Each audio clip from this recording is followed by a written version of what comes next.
Okay, good evening, everybody, and welcome to the webinar on making a selection of a university that you would want to study, specifically in the context of the business school. So, introducing myself, I am Suraj Commuri. I'm in the business school in the State University of New York in Albany, and I am going to talk a few things about to get us started in terms of why the decision is very important and how you go about making the decision and how you choose one option available to you versus the other. And then obviously have some time to take questions. And feel free to type in your questions on the right-hand side and I will be able to see this. We're not necessarily going to wait till the very end and then take questions. I will be happy to take questions at any point in time.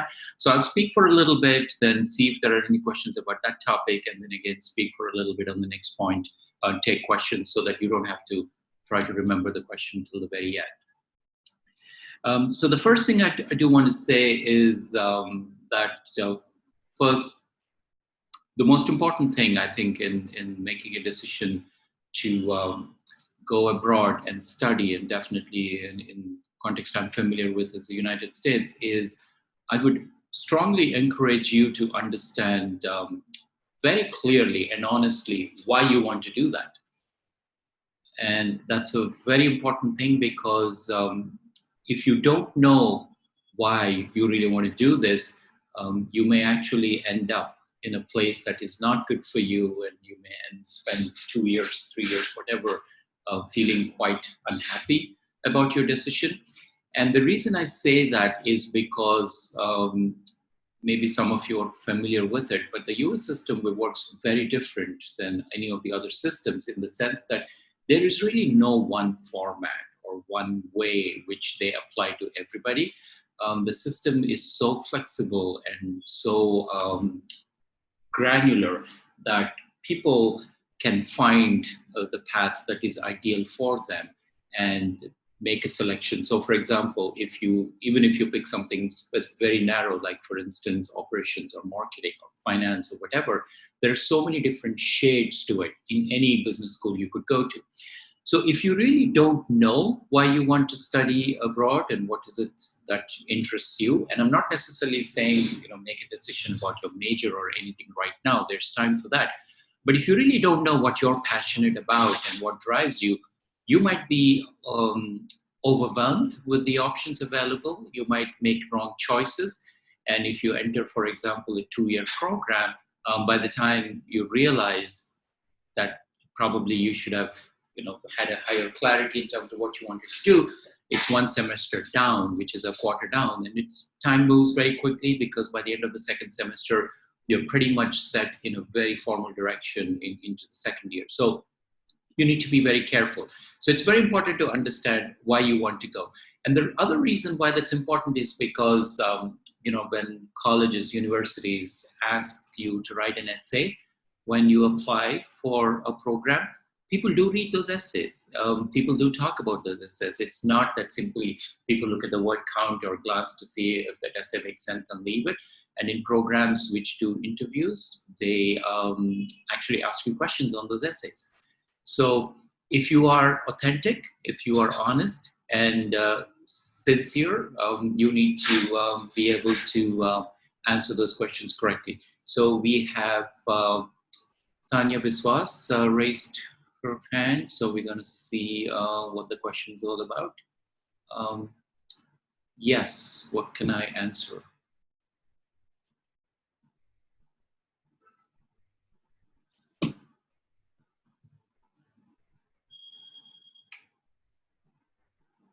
Then if you have a question, you can go ahead and type it up on the right-hand side, and then we can answer the question right here. Okay, while we get the question, I'm going to continue talking. So the first important point, very critical one, is to make sure make sure that you really understand what is it that you want to go, why you really want to go, because your essay has to be authentic. People read that, people look at it, and they have an idea on on what is it that you would be good at, and then place you accordingly. So those are things that are very important. And of course, sometimes in your visa interview as well, they ask that, and so having an answer that comes from the heart makes it so much easier, because people know when you're telling the truth, and to tell the truth is actually pretty easy. While we are talking about that, there's one question I do want to answer that. What are the accreditations to look for? Well, there are two dominant in accreditations in the world among business schools, but it's a little more complex than that. So I'll just explain to you very quickly how the accreditation system works in the US. In the United States, there are professional accreditations, so engineering and business and so on and so forth. And then there are also regional accreditations where, depending on where in the country you're located, the region, the universities are accredited or not accredited. So if you are going into the business school, you're looking for a professional accreditation. That's way more important, because any good university would certainly carry regional accreditation. So that almost goes without saying, because the bar is pretty high and everybody tries to meet that. So in terms of professional accreditations around the world, the two big ones are AMBA, the Association of MBAs, AMBA, and the other one is AACSB. These are the two dominant accreditations. AMBA is very popular around the world, definitely big in Asia and Europe, not as widespread in the United States. In the United States, the dominant one is AACSB, which is growing in Europe and Asia, but nothing as big as it is in the US. So depending on which region you're going into, you'd look for one of these or both of those.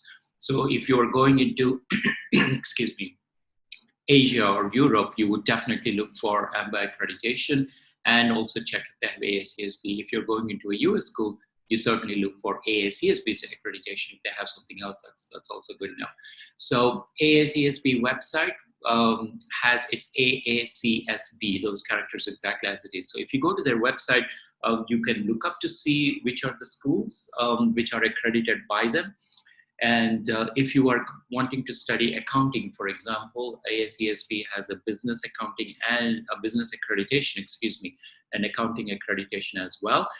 So you ideally would like to pick a school which has both of those if you're interested in accounting. But otherwise, if you're interested in just a plain MBA, AACSB business accreditation would work.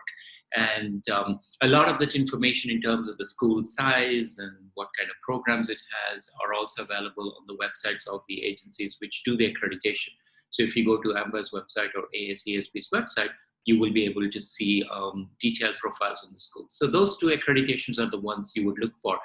Any other accreditation, if you find such information, that's potentially good, but it's definitely much smaller of relevant and less relevance for you as a student in comparison to these two big ones. So in US, AACSB, everywhere else, you would also look for everything else.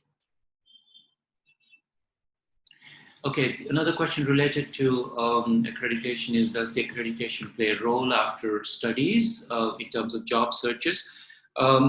Not directly, but indirectly, yes. So for example, AMBA has a very strong student network where job postings are circulated to them and so on and so forth. So in that sense, in terms of networking and in terms of information, yes, but not in any very direct sense. But in another indirect sense, the way it would matter is that the recruiters, the companies which are recruiting MBA students and so on, also might consider whether which college they're recruiting from.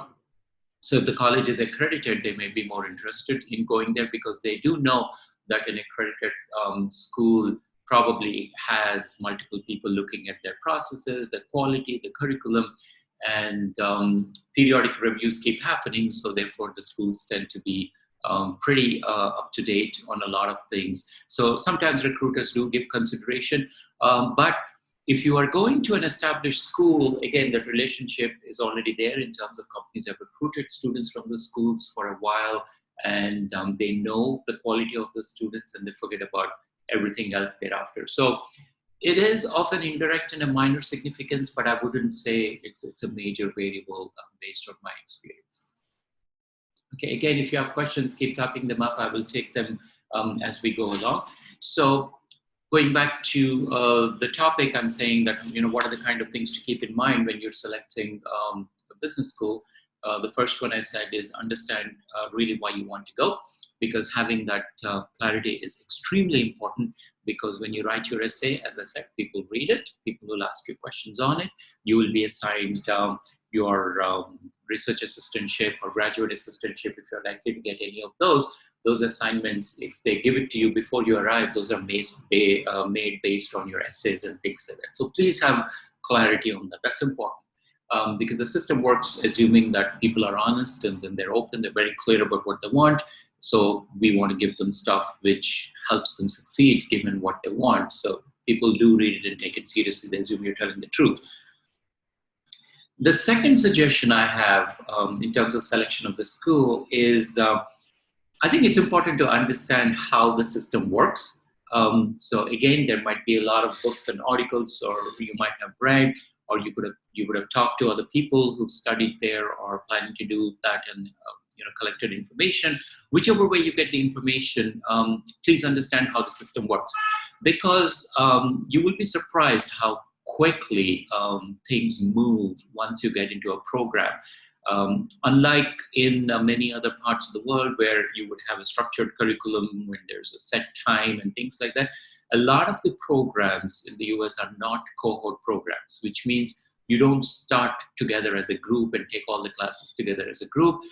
Many of those are programs where you join in and then you pick the pace and then you go in. So if you make one wrong move, it slows you down because you might not have taken a prerequisite class in order to take the next class. So you assume, for example, you want to study something in the next semester, you go down at the end of the semester to register it, and the system won't let you register because it would stop you and say things like, no, you don't have a prerequisite. And if you didn't realize those things, before you know, you're adding the time frame to become very long in terms of how long it's going to take you to graduate.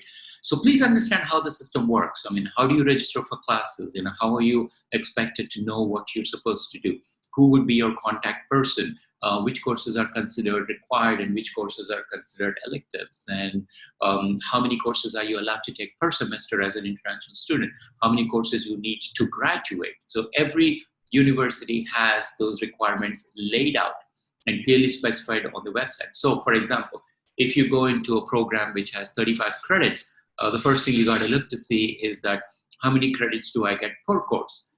Now, on an average, most courses are 3 credits, but that doesn't have to be so. Some schools, for example, have 1.5 credit courses. Some schools have 2 credit courses. So they're not telling you how many courses you need to take. They're telling you how many credits you need to earn before they can give you a degree. So if they say you need 35 credits, the 35 credits can come from any number of courses which together add up to 35 credits. However, in that, again, there are some restrictions. There are some required classes you absolutely have to take, which means even though you can put any number of courses to form 35, some of them will have to be there to add up to the 35. The others, you have a choice. So understanding that system is extremely helpful, because what it does is that, again, as an international student, when you come in, it's quite expensive to live in a foreign country.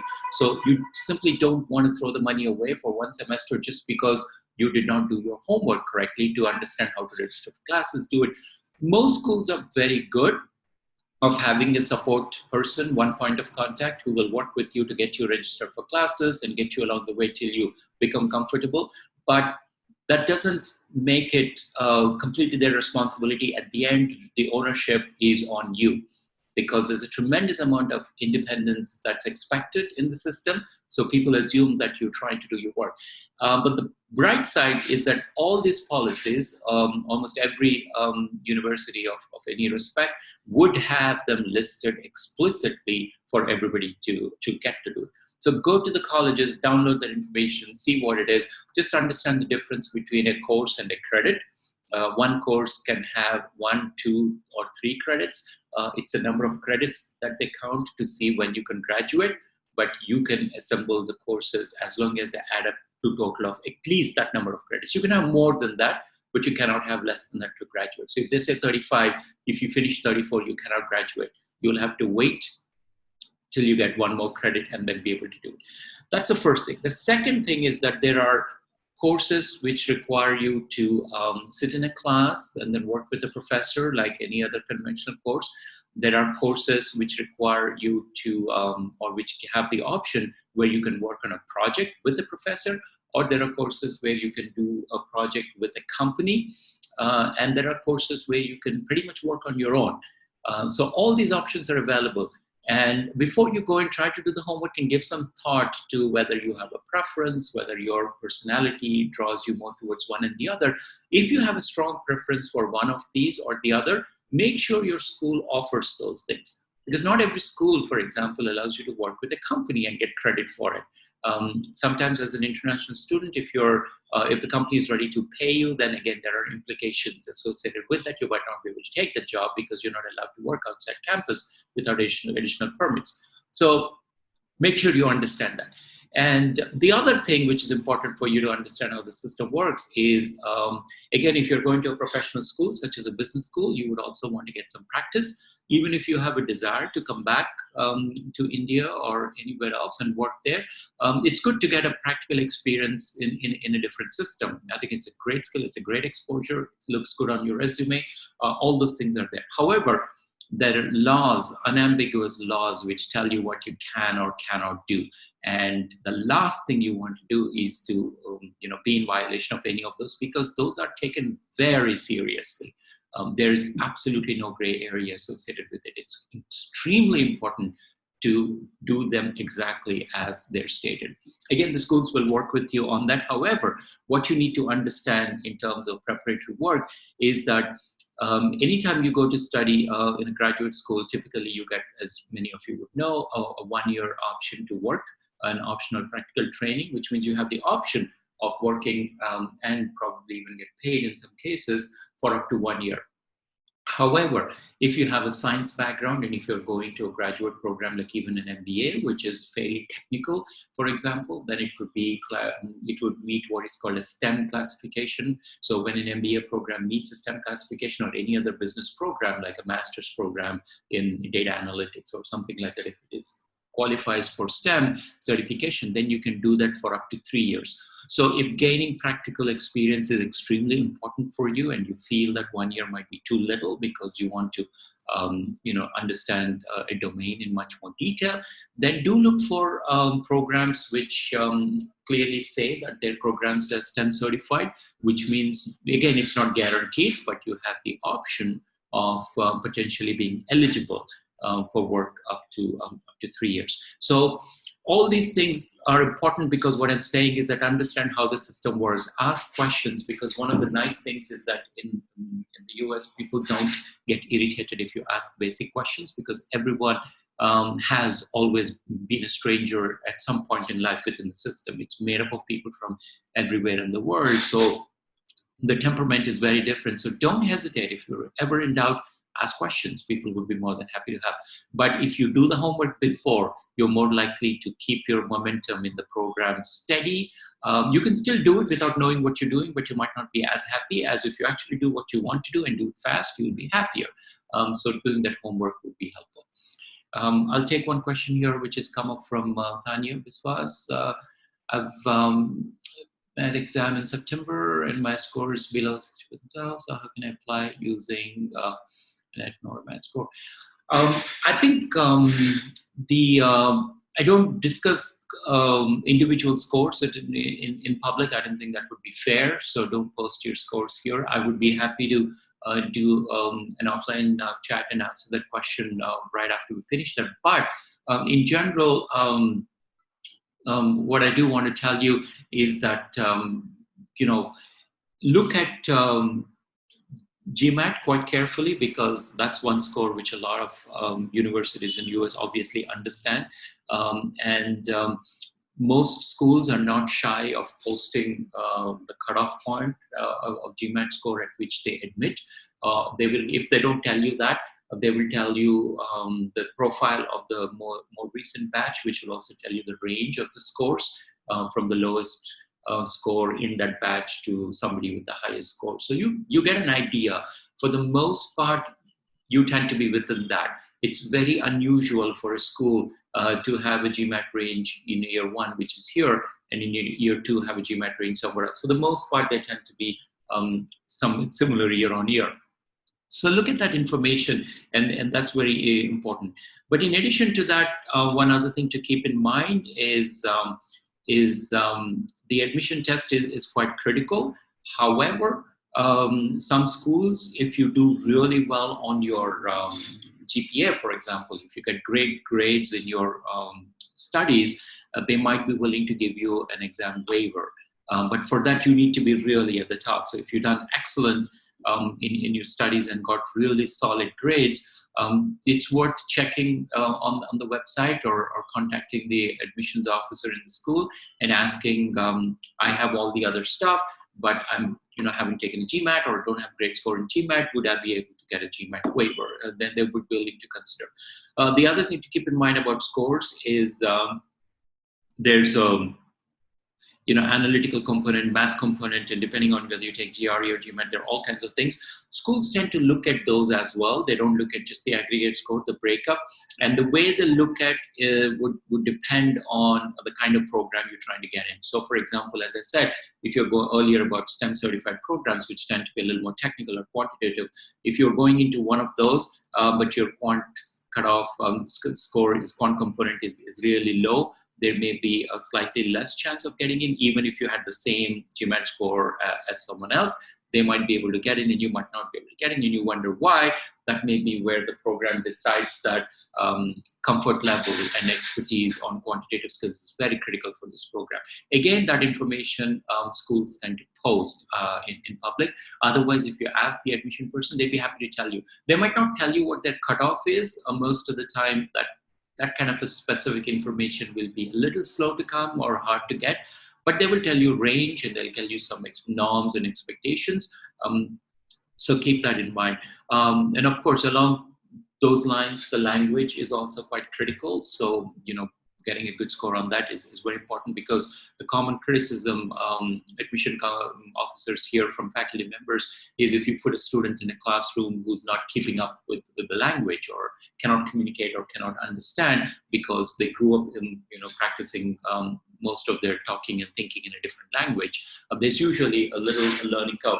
But most MBA programs are so fast-paced and demanding that you cannot slow down because of that. So tend to keep those scores high as well. And again, it might not be relevant across all the programs. Everyone's case might be different, but for the most part, that's how it works. So going to the next point, but in the meantime, of course, do keep posting your questions. And the next thing I want to tell you, if you do about what to keep in mind if you're applying for a graduate degree in the US, is prepare for it as if you are preparing for competition against the best. And what I mean by that is that this phenomenon happens everywhere. You might be best in your current university or the program, and you feel pretty good about it, and therefore you feel you can go anywhere and do pretty well because you're at the best. What you need to keep in mind is that every time you move a level up, each level above you is only attracting the best from all the people who are applying.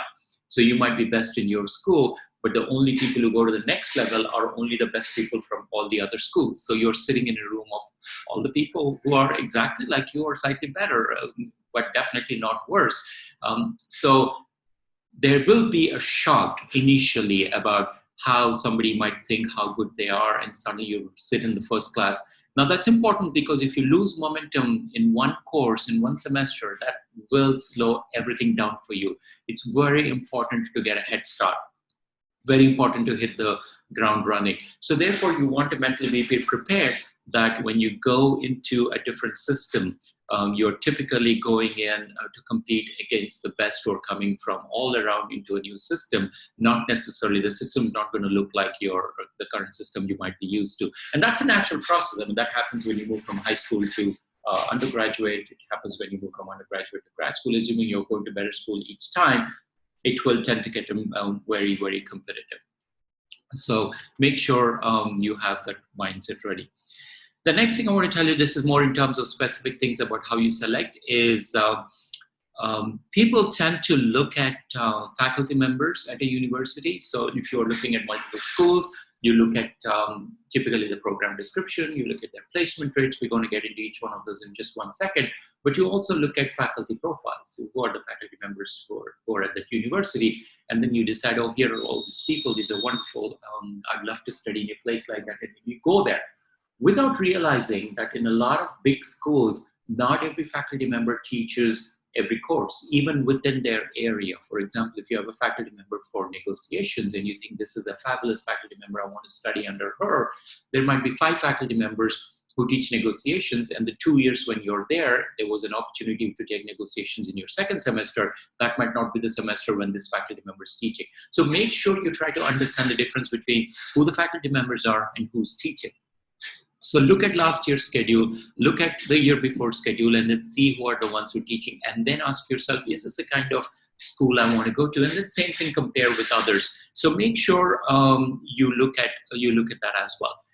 The other thing, a mistake sometimes students make when they pick school versus another school is that they look up on the website and then they look at that and then say, oh, who are all the people, which are all the courses that are being offered? And then they will go to a school thinking, here are these 60 different courses from which I could select, without realizing that not every course is offered every time. What schools list in a program description might be all the courses that could be available at any point in time. That doesn't necessarily mean everything will be available next year. So if you have any doubt about that, or if there's one particular course because of which you are going to that university, please make sure you know that that course is being currently offered. Sometimes if there's one expert on that and that expert's away for 6 months, the course might not be offered and so on. So the way you do it is that every university has a schedule of classes that they post for the current semester, last semester, and in many cases the next semester as well. So go to your program and then look at the schedule of classes, which classes were offered. That's your most current list. The program description is not your most current list. Schedule of classes is the most current list. So go look that up and then make a decision whether you would do it. And these are some of the things to keep in mind much more broadly. Now, getting into something more specific, that if you've done all this work and then you narrowed it to 2 or 3 universities or colleges, and now you have to decide which one you're likely to take. A couple of things you would look at is obviously placement rate.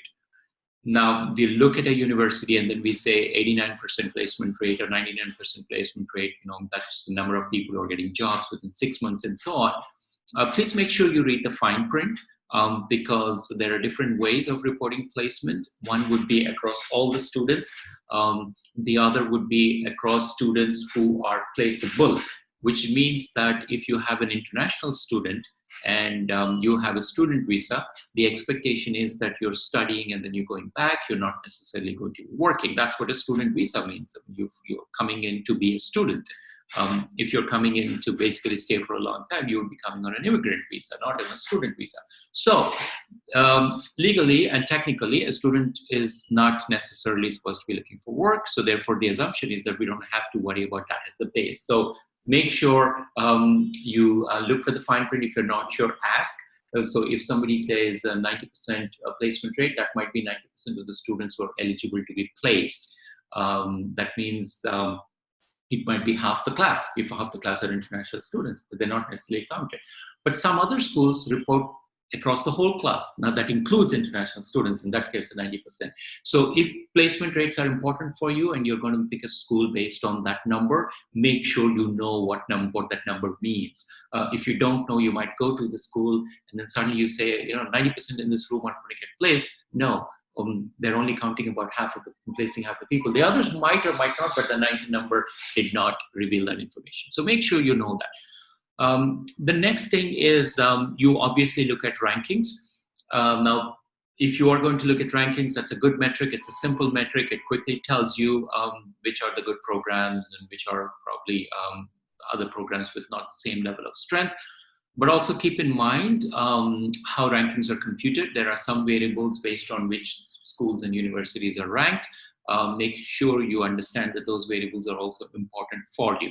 If those variables are not important for you, then don't worry too much about ranking. You should still be fine. So the third thing people normally look at when they go to the university is that, how likely am I to get a job? How likely am I to stay there? Answers to those questions are a little difficult to come by. Don't view that as a negative thing. The only reason is because, again, as I said, if you're planning to come on a student visa, it's very difficult for people to give you information on how you would be able to convert it into something else. It just does not work that way because they're going to talk to you as if you're wanting to be a student. So view the answers in that perspective and don't get discouraged. There may be other ways for you to get that information. Talk to alumni, talk to people who graduated from the programs, and ask them how difficult or easy was it for you to get a job as a foreigner, and so on and so forth. If that's important for you, make sure you do that kind of homework.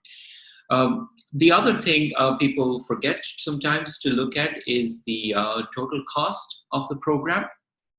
Now, if you look at program cost, it's made up of three things. One is the actual fees, all the associated fees, the course fees, and sometimes there are some necessary fees for the program added onto it. Graduate programs tend to have a fixed amount, but sometimes it's also possible that the university assigns fees based on how many credits you're taking. So which means that after the bare minimum, if you keep continuing to study, there is an extra bill associated with it. So make sure you know how the fees is structured. So that's the first thing, which is the program cost directly associated with the number of classes you're taking. Then there is the living expense. That includes, your boarding and rent and food and your commute and other things like that. Then there's a program related cost, which is books, and if you're going to a business program, buying formal clothes and a whole lot of things associated with that. Make sure you have an idea of those costs as well. Now that tends to be slightly variable because you can buy used books instead of a new book, and you can buy one kind of suit versus another kind of suit. So you do have some discretion in it. And then of course there is this other cost associated with the living, which is to do with your lifestyle. For example, you can rent an apartment, which is primarily, geared for serving students. So it's priced accordingly, maintained accordingly. It's assumed that your people don't stay for more than 2 years in it, and so on and so forth. Or you can, stay in something which is not geared for students, but meant for professionals, and therefore, built differently and priced differently and so on. So that's your comfort level. You need to decide. So when you are looking at the total cost, include all those things, and don't forget to include your ticket coming on back for vacation and stuff like that. So when you total all those things up, that's your total cost. Students assume that they're very ambitious and optimistic about their opportunity, and they assume I can get funding and so on. Please don't assume that as given. In general, it's a little more difficult to get funding in an MBA program than in most other programs because you're expected to pay your way through.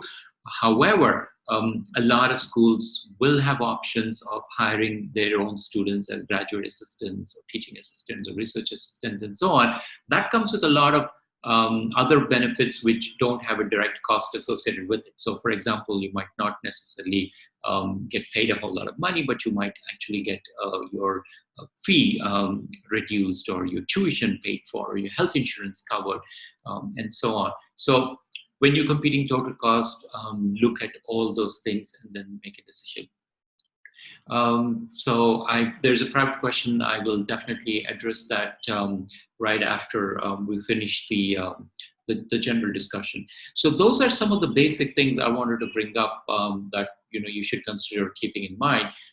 Does anyone have any questions that I can answer about what I just said so far?